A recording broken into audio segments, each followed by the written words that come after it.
Bonjour, c'est PistonKirk. Aujourd'hui, on va voir comment démonter la console centrale située entre les deux sièges d'une Boxer 986. Mais avant de se demander comment la démonter, on va se demander à quoi ça peut bien servir.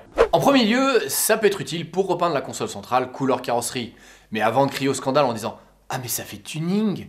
laissez-moi vous rappeler que c'était une option proposée par Porsche au catalogue et que sur certains modèles comme la 550 Spider, c'était même de série. Enlever la console centrale est aussi nécessaire pour accéder aux fixations du levier de frein à main afin de remplacer la version complètement noire par une version couleur avec embout métallisé ou par une version Chromeline qui a la particularité d'avoir une petite plaque métallique avec écrit Porsche dessus. Au cas où vous auriez encore un doute sur la marque. L'inconvénient de cette version Chromeline, c'est qu'elle est malheureusement un peu tape à l'œil et surtout qu'elle ne reste pas esthétique bien longtemps car la petite plaque métallique ne tarde pas à être complètement rayée par les bagues qu'on porte au doigt. C'est donc une vraie galère d'en trouver d'occasion en bon état. Abordons le troisième et dernier usage. Démonter la console centrale est une étape indispensable si on veut remplacer le levier d'origine par un levier de vitesse court comme nous l'avions fait dans cette vidéo et dont le lien se trouve dans le descriptif. L'exposé est terminé, on peut donc passer au démontage. Étape 1, démonter le casier de rangement. Pour démonter le casier de rangement, tirez le cache en cuir vers vous pour le déclipser, puis tirez-le vers l'arrière. Ensuite, tirez le cache en moquette vers vous, puis glissez-le vers l'avant de la voiture.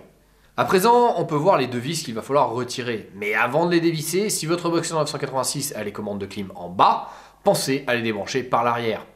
Une fois que c'est fait, vous pouvez dévisser les deux vis. Puis, aller de l'autre côté pour enlever les deux caches et dévisser les deux autres vis.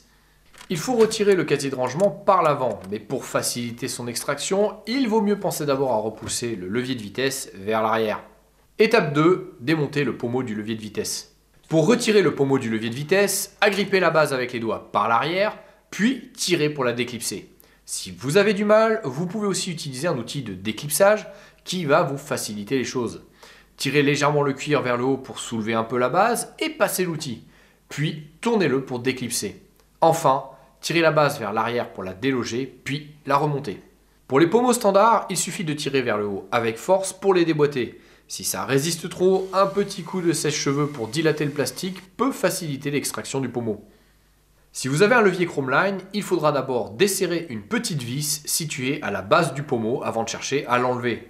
Et si vous avez un levier compatible avec LED incorporé, ce n'est pas une, mais 3 vis qu'il va falloir desserrer. En plus, comme les LED du pommeau sont électriquement reliés à la lampe du cendrier, il va falloir les débrancher. Et si, comme moi, vous avez bêtement soudé les câbles des LED au câble d'alimentation sans penser à mettre une prise, il va falloir couper les câbles et mettre des cosses ou une prise. Étape 3, démonter la console centrale. Maintenant que le pommeau du levier de vitesse est enlevé, on peut voir la première vis de la console centrale qu'il va falloir retirer. Ouvrez ensuite le vide-poche, retirez le tapis en caoutchouc qui est au fond, ce qui vous permet de voir la vis qu'il va falloir dévisser. Une fois enlevé, agrippez le fond par l'arrière pour le soulever et le retirer. Dessous se trouve une vis qu'il faut enlever. Maintenant, utilisez un tournevis plat pour déclipser le support de petite monnaie afin de faire apparaître la vis qui est en dessous. Puis, retirez-la. Lorsque vous avez terminé, basculez le couvercle du cendrier et retirez-le en tirant vers le haut. Sous le cendrier se trouvent 2 vis en plastique qu'il faut dévisser. Une fois enlevé, vous pouvez tirer le bloc d'interrupteur. Il y a 5 prises à débrancher en tout. Une pour la lampe de cendrier, 2 pour les sièges chauffants et 2 pour les vitres électriques. Au moment du remontage, quand il faudra rebrancher, gardez en tête que les prises blanches sont à gauche et les noires à droite. Déclipsez le cache latéral du frein à main en le poussant avec les doigts vers le siège, puis en le tirant vers le haut. Il faut maintenant démonter le support métallique du casier de rangement qui est retenu par 4 écrous situés de chaque côté. Comme ces écrous sont auto-freinants, on ne peut pas les retirer à la main, il faut utiliser la clé tout le long. Une fois les 4 écrous dévissés, vous pouvez enlever le support métallique.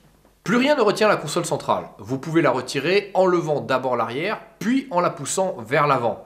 Mais pour que le levier de vitesse ne vous gêne pas, il faut d'abord enclencher la troisième pour que ça passe. Puis, tirez vers vous la console, la difficulté étant de ne pas toucher le cuir du frein à main. Comme on peut le voir sur cette voiture, la console a déjà été retirée et les gars qui ont fait ça ont abîmé le cuir en plusieurs endroits. Lorsque j'ai dû faire cette opération sur ma Boxster pour installer un tensiomètre USB dans le vide-poche, j'ai préféré emballer le levier de frein à main dans une mousse de protection pour éviter de griffer le cuir. Et cette technique a très bien marché. D'ailleurs, cette intervention m'a permis de me rendre compte qu'il y a une petite différence entre la 2,5 litres sur laquelle j'ai travaillé et ma phase 2. Sur ma voiture, il y a une prise en plus à débrancher au niveau de la serrure du vide-poche. Cette alimentation électrique va vous servir par exemple quand vous verrouillez la voiture avec la capote ouverte. Dans ce cas, si vous entendez 2 petits coups de klaxon, c'est pour vous prévenir que le vide-poche n'est pas verrouillé. Une fois cette prise retirée, vous pouvez finir d'enlever la console centrale. Voilà, vous savez comment l'enlever, mais avant de conclure, je vais vous donner quelques conseils pour la remettre. Lorsque vous remettez la console centrale, à mi-parcours, pensez à attraper les prises des interrupteurs pour les faire passer dans les trous. Si vous ne faites pas ça à ce stade, vous ne pourrez plus le faire après coup sans risquer de tout arracher. Attention, avant de revisser quoi que ce soit, vérifiez que vous n'avez pas inversé les prises des sièges chauffants avec celles des vitres électriques en prenant le temps de faire un test. Si le test est concluant, vous pouvez finir de tout remonter. Au final, ce n'est pas une opération difficile techniquement parlant, mais il faut être très prudent durant tout le processus, car comme les rebords du plastique de la console centrale sont rugueux, il est très facile d'abîmer le cuir des sièges, du tableau de bord ou du frein à main.